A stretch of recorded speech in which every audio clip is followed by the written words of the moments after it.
Good morning, everyone. So today we'll start with a new unit, which is basically the fourth unit. So the fourth unit has three major topics. First topic is remedies. Third is kind and measures of damages, and the third is remoteness of damage. Generally,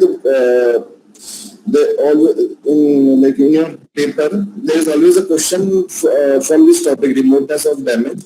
There are two landmark cases in remoteness of damage. One is wagon mount case and one is repolymus case, which we will deal at the end of the class or in the next class. So today we'll start with the remedies. अब कोई मुझे समझा सकता है remedy मतलब क्या होता है?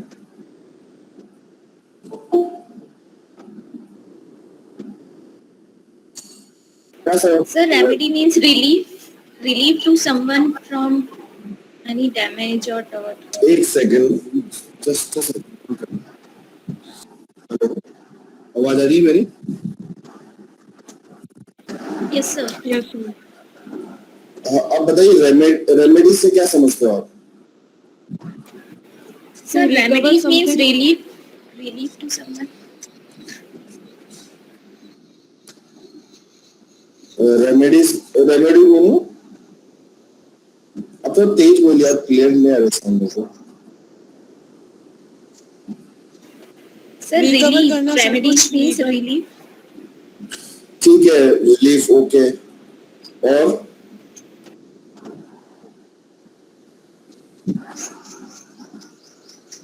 इसके अलावा और कोई कुछ अलग बताना चाह रहा है?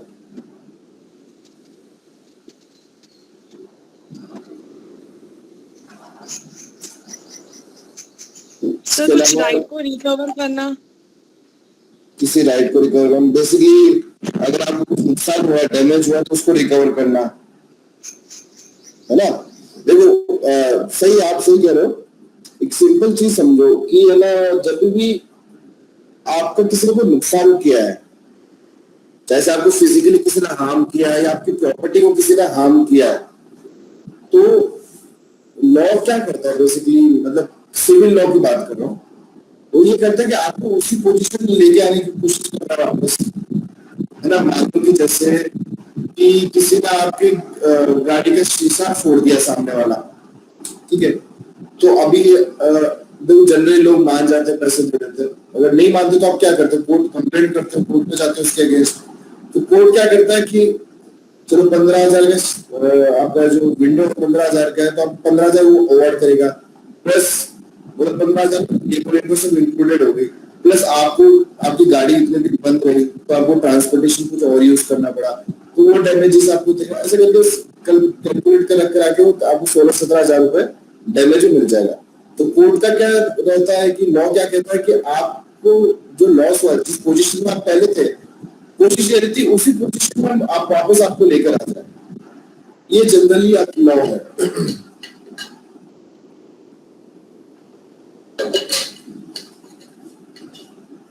मान लो आपको लॉस हुआ 17,000 का, आप कोर्ट दीजिए 2,000 रुपए, तो आप उसको न्याय मानेंगे? मतलब आपका कोर्ट में जाना सही रहेगा फिर? No, sir. बिकॉज आप कहना कि जस्टिस मांगने तो कोर्ट जाते हो ना, कि हमारा जो डैमेज हुआ है, नुकसान हुआ है, या मेरा कोई राइट वायलेट हुआ है, उसके प्रति आप उस राइट को, मतलब उसको जो वायलेशन है उसके अगेंस्ट रेमेडी लेने के लिए आप कोर्ट जाते हो, ठीक है. तो उसी प्रकार टॉर्ट के अंदर भी बहुत सारे रॉन्ग्स होते हैं. जैसे आपकी प्रॉपर्टी में कोई ट्रेसपास कर गया, या आपको जैसे भीम सिंह वाला आपने केस पढ़ा है, एसपी वर्सेस वाइट वाला केस पढ़ा है, उसके अंदर ऐसे जो उसको कोई डैमेज नहीं हुआ था, बस उसका लीगल राइट वायलेट किया गया था, जहाँ पे उसको 50,000 तक का कंपनसेशन भी मिला था Bhim Singh versus State of Jammu Kashmir में, जहाँ पे भीम सिंह अपना वोट डालने जा रहा होता है और वहां पे एक पुलिस ऑफिसर उससे वोट डालने से रोक देता है, उसको जेल में डाल देता है, जो भी उसके फैक्ट्स है. तो कोर्ट और जिस कैंडिडेट को वो वोट डालना वो चाहता है कि जिस कैंडिडेट को वो वोट डालना चाह रहा था वही कैंडिडेट जीत जाता है, हालांकि वो वोट खुद नहीं डाल पाया। तो वो कोर्ट में गया कि फिर जो डिफेंडेंट थे स्टेट ऑफ जम्मू कश्मीर, उसने बोला कि जिसको वोट डालने जा रहा था वो तो जीत गया, तो उसका नुकसान तो कुछ हुआ नहीं। तो कोर्ट ने बोला कि देखो नुकसान तो नहीं हुआ कुछ, अगर हो जाता तो अलग बात थी, पर अभी तो नहीं हुआ नुकसान, पर लेकिन उसका लीगल राइट तो वायलेट हुआ भाई, उसका जो वोट डालने का राइट है वो तो तुमने वायलेट किया। इस वजह से उसको 50,000 तक का कंपनसेशन दिया था। तो रेमेडीज में बहुत टाइप है, जहाँ पे एक्चुअल में आपको नुकसान भी होता है तब आपको डैमेज मिलता है, और कई बार एक्चुअल नुकसान नहीं होता, आपका सिर्फ लीगल राइट वायलेट होता है तब भी आपको डैमेज मिलता है। तो इस तरह से कई प्रकार के ये रेमेडीज अवेलेबल है। अब एक एक करके पढ़ेंगे। पहले तो है judicial remedy and extra judicial remedy, है ना, ये दो वर्ड समझो। जुडिशियल रेमेडी का मतलब क्या हो जाता है, जो भी रेमेडीज कोर्ट के द्वारा, न्याय के, है ना, इनके द्वारा अपन को दी जाती है उनको हम जुडिशियल रेमेडी कहते हैं। और एक्स्ट्रा जुडिशियल रेमेडी जो कोर्ट के द्वारा नहीं दी जाती, हम खुद स्वयं उसको लेते हैं और अलग अलग प्रोसेस होता है उसके। एक्स्ट्रा जुडिशियल रेमेडीज के आपको टाइप्स बताऊंगा तो आपको और क्लियर हो जाएगा। ठीक है, अब जुडिशियल रेमेडीज क्या है? जुडिशियल रेमेडी में आप ये रेमेडीज है by way of action at law. ठीक है, और 3 प्रकार के हैं, damages, injunction and specific restitution of property.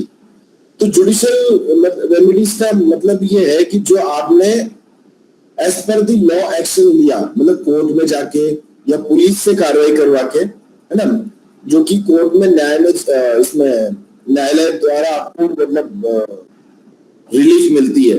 तो रिलीफ कई प्रकार की होती है। एक तो जैसे आपका कोई जैसे वो एग्जाम्पल गाड़ी वाला डैमेज कर दिया किसी ने, तो कोर्ट आपको डैमेज अवार्ड करवाएगी जितना गाड़ी का आपको नुकसान हुआ, प्लस जो भी आपको आने जाने में या कोर्ट के जो भी खर्चे हुए, कॉस्ट लगी आपको, वो डैमेज दिलाएगी। एक दूसरा होता है इंजंक्शन। इंजंक्शन में क्या होता है कि बेसिकली आपको कुछ डैमेज नहीं मिलता, है ना। कोर्ट क्या बोलेगी, जैसे इंजंक्शन का आप सिंपल सा एग्जांपल आपको मैं बताता हूँ कि जैसे आपके बगल वाले प्लॉट, आपके बगल में प्लॉट खाली पड़ा है, ठीक है, अब उसमें क्या है कि आपके दूसरे पड़ोसी वगैरह है वो कचरे डाल रहे हैं, ठीक है, गंदगी होती है।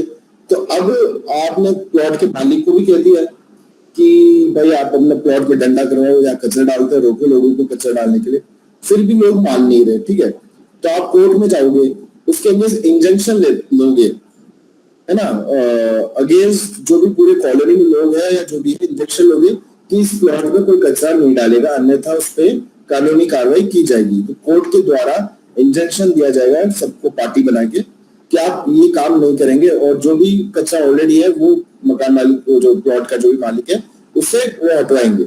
ये कोर्ट एक रेमेडी ये देगी। ठीक है, इंजंक्शन मतलब आपको किसी चीज से रोका जाता है, टेम्पररी या परमानेंटली, है ना। इंजंक्शन के भी कई प्रकार है, डैमेजेस के भी कई सारे टाइप्स हैं, 4-5 टाइप डैमेजेस के भी होंगे, और एक स्पेसिफिक रेस्टिट्यूशन, और तीसरा अपना है स्पेसिफिक रेस्टिट्यूशन ऑफ प्रॉपर्टी। वो भी आगे अपन ये दोनों सब टॉपिक के बाद करेंगे, ठीक है।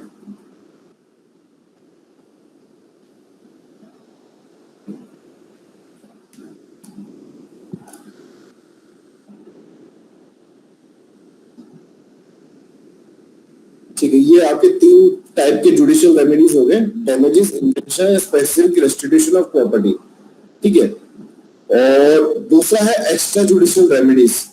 ये एक्स्ट्रा जुडिशियल रेमेडी क्या होता है, जो रेमेडीज पार्टी खुद अवेल करती है, वो कोर्ट में नहीं जाती है रेमेडी लेने के लिए, वो खुद अवेल करती है। जैसे कि मान लो मतलब अवेल करती, किसी लॉ की हेल्प नहीं लेती है। जैसे मान लो कि आपके प्रॉपर्टी में कोई बाहर के इंसान घुस गया, तो आप उसको उठा के बाहर फेंक दोगे, है ना, ट्रेसपासर लिख कर। देखो आपने कई जगह लिखा, प्रॉपर्टी के यहाँ पे लिखा हुआ no trespasser allowed, otherwise legal action shall be taken, है ना। कहीं पढ़ा आपने कभी ये वर्ड कहीं पे देखा?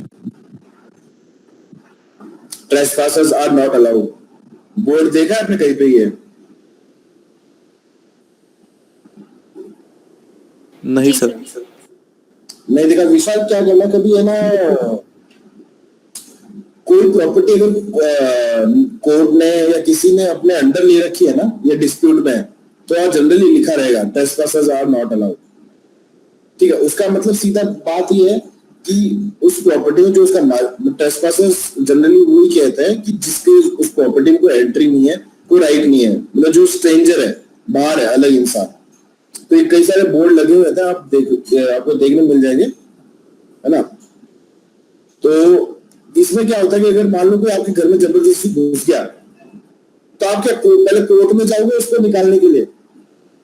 क्या करोगे आप? सर हम खुद ही बाहर निकाल देंगे उसे। खुद ही बाहर निकालेंगे। तो ऐसी चीजों के लिए आप कोर्ट नहीं जाओगे, क्योंकि उतना टाइम होता नहीं है ना। तो ट्रेसपासर को आप वापस निकाल दो। अब मान लो आपकी जमीन पे आपको किसी ने वो कर दिया, डिस्पोज कर दिया, आपको निकाल दिया, आप वापस उस जमीन पे री एंटर कर सकते हो, ठीक है। For third reception of goods, ठीक है, सामान वापस अपना ले सकते हो। Distress of damage feasant and abatement of nuisance, ठीक है। ये डिस्ट्रेस ऑफ डैमेज फिजन और ये रिसेप्शन ऑफ गुड में आगे आपको फिर से पढ़ाऊंगा इसको। अब अबेटमेंट ऑफ न्यूसेंस में क्या है कि जैसे आपके कोई जैसे कई बार नहीं, कोई ज्यादा लाउड स्पीकर पे आपके गाने वाने चला रहा हो, तो उस चीज को खुद ही जाके उसको रुकाना, ये अबेटमेंट ऑफ न्यूसेंस के अंदर आ जाएगा। तो पहले अपन स्टार्ट करेंगे इससे जुडिशियल रेमेडीज से।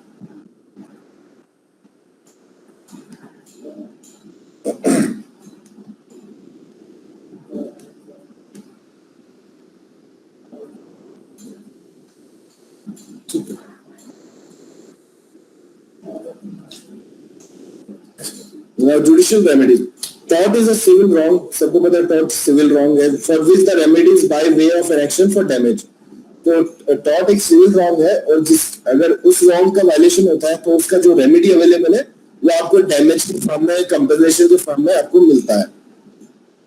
Damages represent the pecuniary recompense recoverable by process of law by person who has sustained an injury through the wrongful act or omission of another।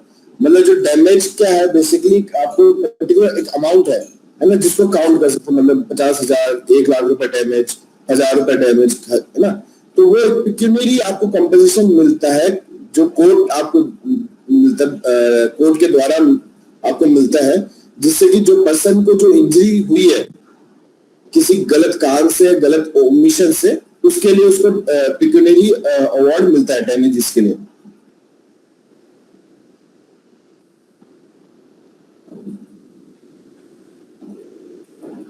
The object of awarding damage is to place the injured party in position which he would have occupied if the wrong had not been committed। अब purpose क्या है damage award करने का? Damage award करने का purpose ये है कि जिस इंसान को, जिस आदमी को वो इंजरी हुई है, वो डैमेज अवार्ड करके कोशिश ये की जाती है उसको उसी पोजीशन में वापस लेके आ जाए, है ना। कि जब ऐसा, जैसे मान लो एक गाड़ी का कांच टूटा था, ठीक है, बी ने गाड़ी का कांच तोड़ा, तो कोर्ट बी से रिकवर करवा के एक गाड़ी को वापस उसी पोजीशन में लेकर आएगी जैसे कि उसका कांच टूटा ही नहीं हो, ठीक है। तो ये कोशिश ये रहती है कि जो भी गलत हुआ, इंजरी हुई है, और इंजरी से पहले जो पोजीशन थी प्लेंटिफ की, विक्टिम की, उसको उसी पोजीशन में लेके आने का ही कोर्ट का बेसिकली टारगेट रहता है, जो मतलब मोस्ट ऑफ द केसेस में अचीव हो जाता है। पूरा का पूरा अचीव हो ये जनरली पॉसिबल नहीं होता है, क्योंकि और भी कई सारे फैक्टर्स होते हैं जिससे अपने हाथ कंट्रोल में नहीं होता है।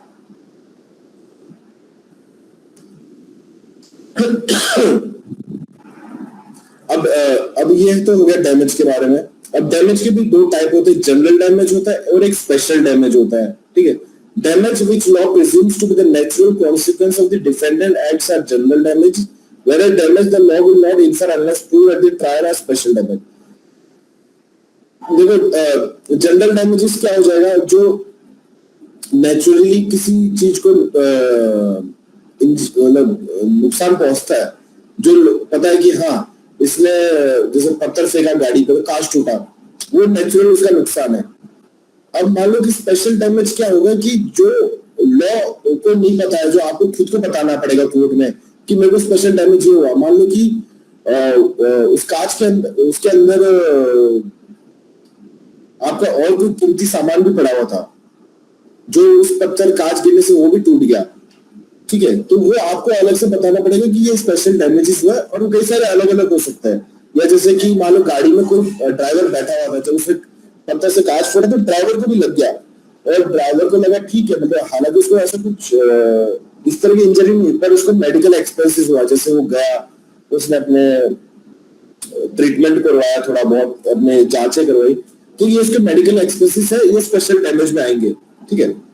सो एग्जांपल भी दे रखा है, medical expenses incurred by plaintiff due to defendant's negligent driving will give general damages, whereas if he claims nervous shock then he has to prove and will get special damage. Okay, ठीक है।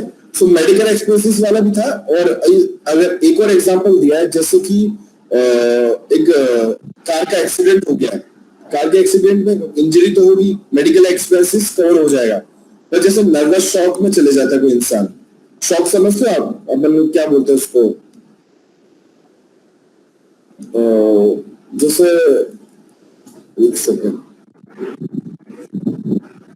वो जैसे ना कोई बड़ी आपके साथ कोई ट्रेजेडी हो जाती है तो एक झटका जैसा लगता है, तो कहीं नहीं, कई केसेस में मतलब सदमे में चला जाता है, सदमे में, हाँ सॉरी, बेसिकली राइट, सदमे में चले गया जैसे, तो उसके वो चीज है ना, आप कैलकुलेट नहीं कर सकते हो, आपको मतलब ऐसा नहीं हो कि आप बोल सकते, मतलब कैलकुलेटिव नहीं है वो चीज कि हाँ ये कितना नुकसान हो रहा है, क्योंकि लोग डिप्रेशन में चले जाते हैं, उसके बाद कोई 3 महीने में निकलता है डिप्रेशन से बाहर, कोई 1 महीने में भी निकल जाता है, कोई 2 दिन में भी निकल जाता है, और कोई बरसों तक भी डिप्रेशन में रहता है।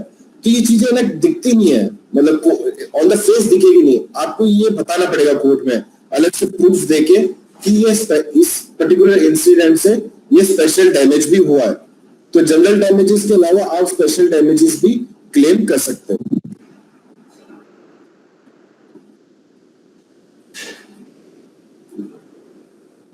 ठीक है, मैंने ये बस एग्जांपल के लिए केस है, आपको केस याद करने की जरूरत नहीं है, बस एग्जांपल के लिए आप देख लेना।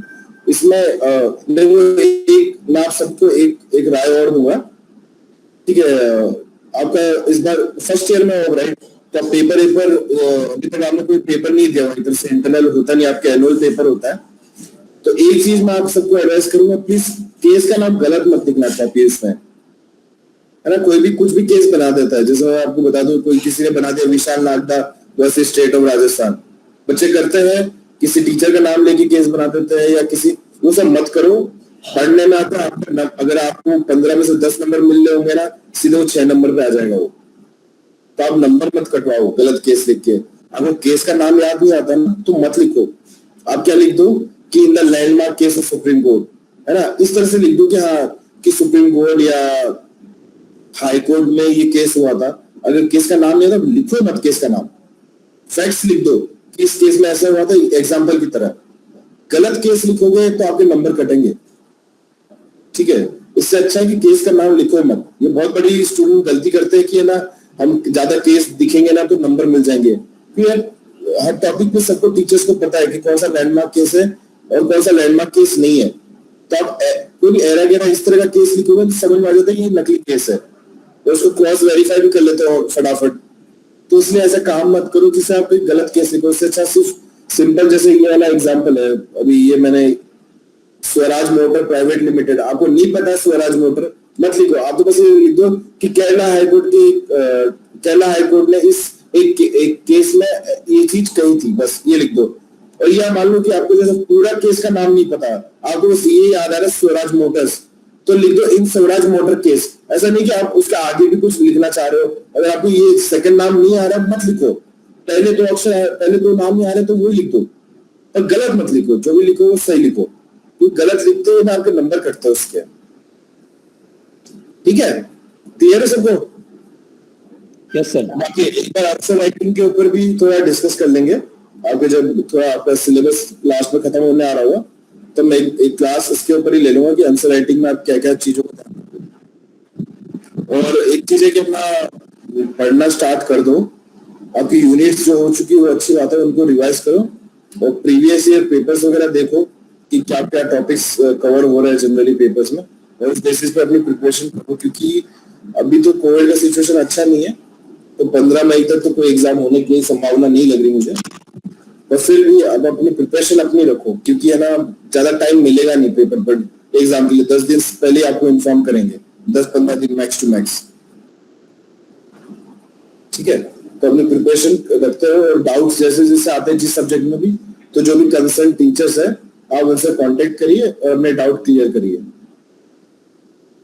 सर जो चैप्टर आप जिस टाइम पढ़ा रहे होते हैं उसके टॉपिक वाइज भी आप थोड़ा गाइडेंस देते रहिएगा कि इसमें अपन को आंसर कैसे लिखना है इस मतलब पर्टिकुलर टॉपिक में अपन। देखो हाँ ठीक है, वो मैं आपको बता दूंगा। ये अभी जो ये पीपीटी है ये आपके लिए बस इस हिसाब से कि आपके क्या क्या टॉपिक्स कवर करने के हिसाब से, बाकी मैं आपको केसेस बताऊंगा। उन केसेस को आप अपने जो बुक बैंक के द्वारा बुक्स मिली है उसमें वो केसेस अलग से लिख लीजिए। जैसे क्या करो ना, कोई भी टॉपिक अभी जैसे आपने कल वाइकेरियस लायबिलिटी वाला टॉपिक पढ़ा अपन ने 2 लेक्चर में, तो वाइकेरियस लायबिलिटी क्या होता है पहले तो ये बता दो आप कि ये होता है, इसके प्रकार क्या होता है, जैसे कि master servant, employer employee relation, वो बता दो आप। उसके बाद में केसेस पे आ जाओ कि किस केस में सर्वेंट की लायबिलिटी बनेगी, किस केस में मास्टर की लायबिलिटी नहीं बनेगी। इस तरह से आप ना पूरा 2-3 पेज का उसका पूरा चैप्टर तैयार कर लो, इससे ज्यादा करने की आपको जरूरत नहीं है। वैसे ही जैसे कि रेमेडीज में आपका रेमेडीज क्या है, judicial remedies, extra judicial remedy, वो उनको पढ़ लो। फिर जुडिशियल रेमेडी में क्या क्या आता है, एक्स्ट्रा जुडिशियल में क्या क्या आता है बस। अब डैमेजेस के टाइप है, काइंड्स मतलब वो टाइप्स हो गए, measure of damage, measure of damage का मतलब कि किस तरह से आप डैमेज को कैलकुलेट करोगे, वो हो गया। अब जब रिमोटनेस ऑफ डैमेज का टॉपिक आ जाएगी, मान लो कि रिमोटनेस ऑफ डैमेज, तो जनरली इसमें केस के बारे में पूछते हैं, तो रीपॉलीमर्स केस और वेगा माउंट केस है, तो वो दोनों केस के फैक्ट्स लिखने और लास्ट में जो प्रेजेंट पोजीशन है लॉ की वो आपको मेंशन करनी है। तो अब जैसे जैसे मैं बताते भी जाऊंगा आपको कि आंसर राइटिंग में क्या क्या करना है। बाकी एक लास्ट में एक क्लास रख लेंगे तो एक एग्जांपल के तौर पर आपको बता भी दूंगा। चलो अपन इस केस में वापस आते हैं। तो स्वराज मोटर केस में क्या बोला केरला हाईकोर्ट ने कि in case of personal injury arising from accident, है ना, कोई पर्सनल इंजरी होती है किसी को एक्सीडेंट से, तो plaintiff is entitled to expenses which he actually and reasonably incurred for the medical treatment and incidental matters up to the date of the institution of the suit। मतलब basically क्या कह रहा है केरला हाईकोर्ट की, है ना, जो प्लेंटिफ को अगर पर्सनल इंजरी हुई है तो प्लेंटिफ को वो सारी मेडिकल ट्रीटमेंट जो भी हुआ और मेडिकल ट्रीटमेंट के अलावा जो भी और डैमेजेस हुए वो जिस दिन उसने केस कोर्ट में डाला तब तक वो उसको रिकवर कर सकता है। और स्पेशल डैमेज में कोई क्या रिकवर करेगा, जैसे कि उसकी अगर कोई लॉस ऑफ इनकम चली गई, अब मान लो किसी ने बाइक से किसी पर्सन का एक्सीडेंट किया, उसका पैर फ्रैक्चर हो गया और महीने भर तक बेड रिटर्न ही है ना। और मान लो कि चलो गवर्नमेंट जॉब्स में वगैरह में तो छुट्टियां वगैरह ये सारी अवेलेबल होती है, तो प्राइवेट जॉब में सीधा वो छुट्टियां काटते हैं, आपके पैसे काटते हैं मतलब बेसिकली। या कोई बेचारा दाढ़ी मजदूर है, अगर उसका काम ही फिजिकल वर्क है, अगर उसके पैर में एक्सीडेंट हो गया तो वो काम नहीं कर सकता, तो रोज का बचत कितना 400-500 रुपए उनको दाढ़ी मिलती है, तो उसका रोज का 500 रुपए लॉस। तो कोर्ट उस केसेस में अगर किसी पर्सन को पर्सनल इंजरी हुई है और उसका लॉस ऑफ इनकम हुआ है, तो उस लॉस ऑफ इनकम में स्पेशल डैमेज में जो इस पर्सन ने इंजरी कॉज करी उससे वो रिकवर कर सकती है। ठीक है, ये आपके स्पेशल डैमेज हो गया।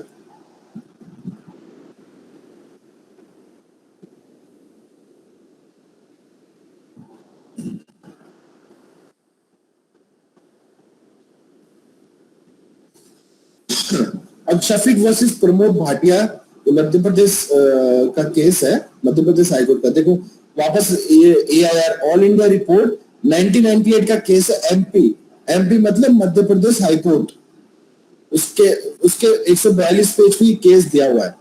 ठीक है, तो मध्य प्रदेश हाईकोर्ट ने अवार्ड किया 84,000 rupees as a compensation to the plaintiff where an accident cause 50% permanent disability, मतलब एक पर्सन को 50% की डिसेबिलिटी हो गई और उसका जो एक पैर है वो छोटा हो गया बाय 1 इंच, मतलब जैसे उसको ऐसी इंजरी हुई कि उसकी पैर की जो लंबाई है दूसरे पैर से 1 इंच कम हो गई।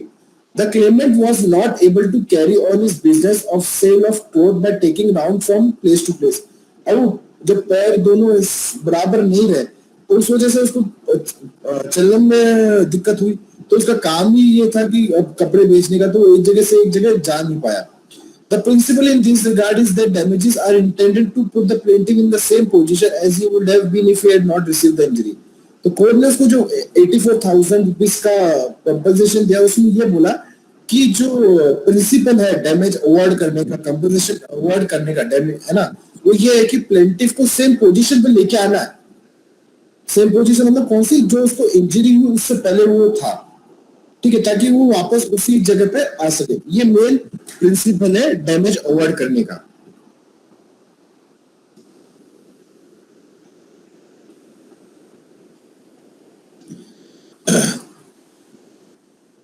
आपके जुडिशियल रेमेडीज चल रहा है अभी, उसमें डैमेजेस अपन ने पढ़ लिए, जनरल एंड स्पेशल डैमेजेस. अब सेकंड टॉपिक है रिमोटनेस ऑफ डैमेज.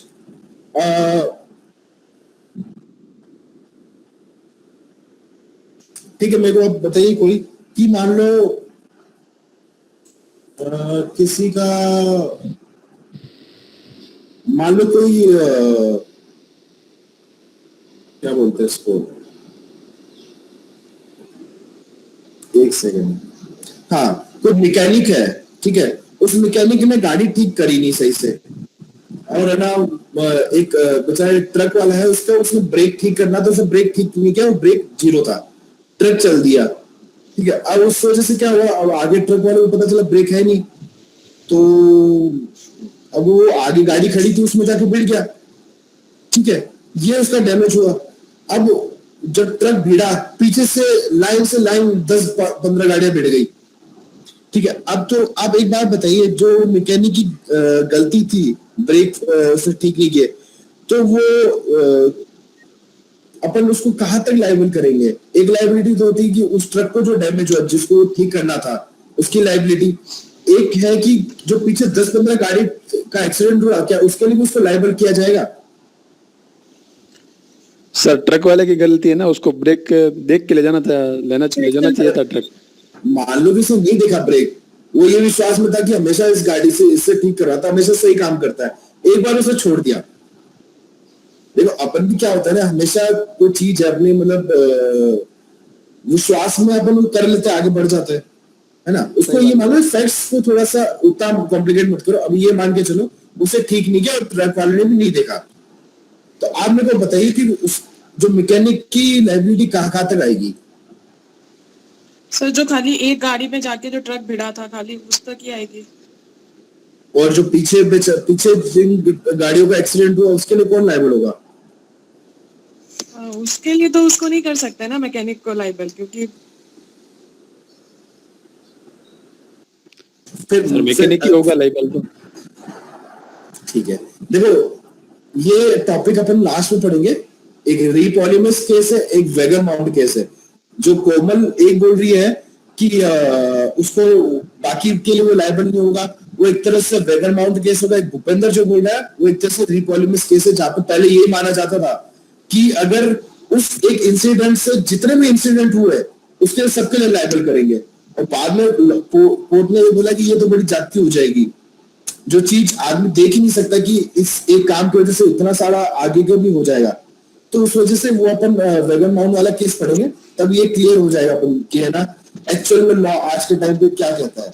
कि जैसे मान लो कि एक आदमी ने क्या बोलते हैं, जैसे कहीं पे वो पड़ा हुआ है, घास, सूखी घास पड़ी है, और उस आदमी ने जैसे ना बीड़ी जलाई, बीड़ी जला के वो माचिस वही फेंक, माचिस की तिल्ली फेंक दी, आग पकड़ ली और आग से पूरा जंगल जल गया. तो अब उसमें ये जाएगा कि उसकी लायबिलिटी पूरे जंगल तक की है या कि क्या लायबिलिटी माना जाएगा. तो ये सारे अपन पढ़ेंगे इसके रिमोटनेस ऑफ डैमेज में. अभी फिलहाल इंट्रोडक्शन के लिए 2 लाइन में बताता हूं आपको. तो इसकी ये जो मैक्सिम है, याद मत करना बहुत, थोड़ा सा इतना बस अभी नोट करने के लिए लिख लो. देन रिमोटनेस जो डैमेज की जो मैक्सिम जिस पे बेस्ड है प्रिंसिपल, वो है इंजुरी ऑन रिमोटा कॉसा सेड प्रॉक्सिमा स्पेक्टेटर, है ना. मतलब कि आप किस उसकी जो पर्टिकुलर एक इंजरी, उसको लायबिलिटी कहां तक रहेगी, ठीक है. इट प्रिवेंट, जो बेसिकली ये प्रिंसिपल क्या कहना चाह रहा है, it prevents the plaintiff from recovering any damage that do not flow or arise as a direct consequence of the wrongful act complained of. मतलब ये कह रहा है कि इस प्रिंसिपल की वजह से प्लेंटिफ को रोकता है डिफेंडेंट से रिकवरी कराने में उस चीज के लिए जो उसके डायरेक्ट कॉन्सिक्वेंस से नहीं आई है। मतलब कि उसके मतलब जैसे एक डिफेंडेंट वो है जिसने गलती करी है, उसने जो डायरेक्ट गलती करी है ना उसके लिए उसको लायबिलिटी होगी। उस डायरेक्ट गलती की वजह से जो इनडायरेक्ट गलतियां हुई है उसके लिए वो लायबल नहीं होगा। ये इसके अंदर चीज है, ठीक है। अब जैसे कि मान लो कि किसी ने मर्डर कर दिया किसी पर्सन का, है ना, जनरल वे में ले रहा, सिविल लॉ में मर्डर नहीं होता, क्रिमिनल में होता है।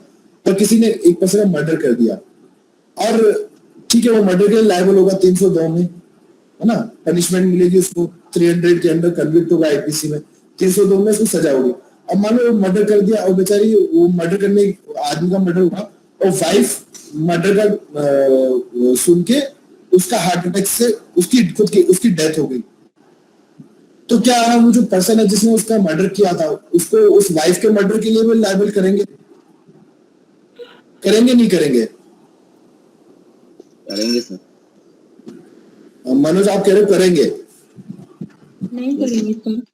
नहीं होगा सर उसका। नहीं करेंगे सर। नहीं होगा वो, क्योंकि है ना वो डायरेक्ट कॉन्सिक्वेंस नहीं है उसके एक्ट का, है ना, वो इनडायरेक्ट है उसके लिए। वैसे सिविल लॉ के अंदर भी ये चीज बोला जाता है कि डायरेक्ट कॉन्सिक्वेंस जो होता है उसी के लिए आप लायबल करो, इनडायरेक्ट के लिए करो मत, है ना। क्योंकि वो अभी देखो मर्डर में क्या होता है, इंटेंशन होती है कि आप उसको मारना चाह रहे हो, कोई मतलब मोटिव होता है आपका उसको मारने का, तब जाके मारते हो। पर लेकिन जब उसको वाइफ का मोटिव ही नहीं तो उसके लिए आप लायबल कर नहीं सकते। इसलिए लॉ ये कहता है कि जो डायरेक्ट कॉन्सिक्वेंस होता है जिस एक्ट का, जिससे जो नुकसान हो उसी के लिए आप लायबल होंगे, इनडायरेक्ट के लिए लायबल नहीं होंगे। और अपन ये जो 2 लैंडमार्क केस पढ़ेंगे उससे और ये क्लियर हो जाएगा।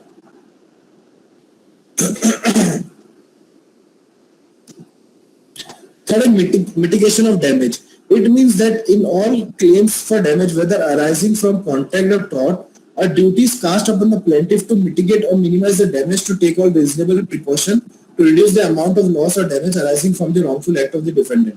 Any loss or damage with which the exercise of reasonable care plaintiff could have avoided will be deemed to be remote to be recoverable. मतलब basically mitigation of damage क्या है कि जैसे डिफेंडेंट जो पर्सन है उसने मान लो किसी के घर के आग लगा दी, ठीक है, आग लगाई, उस आग से सिर्फ ना एक पर्टिकुलर एक डब्बा चल रहा था और वो प्लेंटिफ खड़ा था वहां पे, प्लेंटिफ ने वो आग बुझाई नहीं, वो बुझा सकता था उस आग को, है ना, वो अपना नुकसान कम कर सकता था, वो उसने करा नहीं। तो उस केस में कोर्ट क्या बोलती है कि जो चीज को जो नुकसान था वो कम कर सकता था उसकी भरपाई प्लेंटिफ ही करेगा, डिफेंडेंट नहीं करेगा, है ना। कि मतलब जहां पे वो रीजनेबल केयर कर ले सकता था उस चीज अपने नुकसान को कम करने के लिए, अगर उसने वो रीजनेबल केयर नहीं करी तो उसके लिए वो खुद रिस्पॉन्सिबल होगा। असल में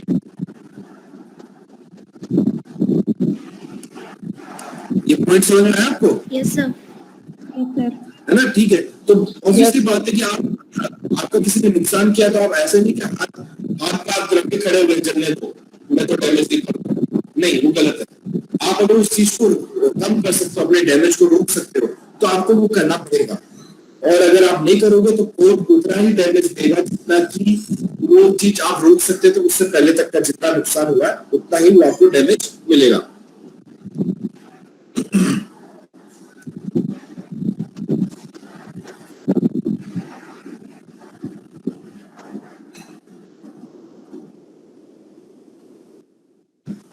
आज के लिए अपन इतना ही करेंगे। जो नेक्स्ट टॉपिक है वो टाइप्स ऑफ डैमेजेस है, जिसको काइंड्स ऑफ डैमेज बोल लो, वो अपन नेक्स्ट क्लास में करेंगे। चलो मैं इंट्रोडक्शन मैंने दिया नहीं I guess properly. My name is Pankaj Meena, I am assistant professor at your college. मैंने भी अभी 2018 में ज्वाइन किया है कॉलेज यहाँ पे। 5 फैकल्टी मेंबर्स रिक्रूट हुए थे, doctor PD Nagda, doctor Bhavik Paneri, Sneha Singh madam, Kalpesh sir और एक मैं।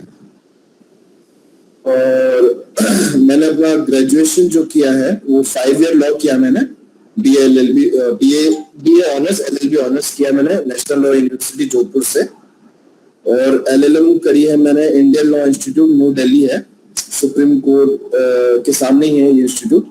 पहले इसका कैंपस सुप्रीम कोर्ट के अंदर ही होता था, बाद में इसको सामने सुप्रीम कोर्ट के जस्ट सामने इसको नई बिल्डिंग दी है, तो वहीं से मैंने LLM किया है। और अभी currently I am pursuing PhD under the guidance of professor Anand Paliwal sir. और मेरा एरिया ऑफ रिसर्च, मेरा जो एरिया ऑफ इंटरेस्ट है वो बेसिकली क्रिमिनल लॉ है, कॉन्ट्रैक्चुअल लॉ है, और अभी फिलहाल साइबर लॉ के अंदर भी मैं क्लासेस ले रहा हूँ। तो इन टॉपिक से रिलेटेड अगर कोई क्वेरी आपको तो आप पूछ सकते हैं क्रिमिनल लॉ से, या कॉन्ट्रैक्ट लॉ में अगर आपको कोई इशू है, टॉट के अंदर आपको कोई इशू हो रहा हो, या स्पेशल लेजिस्लेशन जो सब्जेक्ट है उसमें अगर कोई टॉपिक पे आपको, तो आप मेरे से वो डिस्कस कर सकते हो।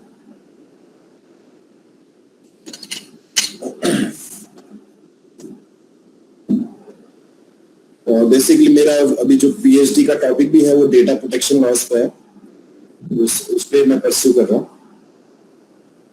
ठीक है, तो अब किसी को भी कुछ भी डाउट होगा प्लीज अभी कॉल करके पूछ लो। मैं एंड कर रहा हूँ क्लास। Thank you.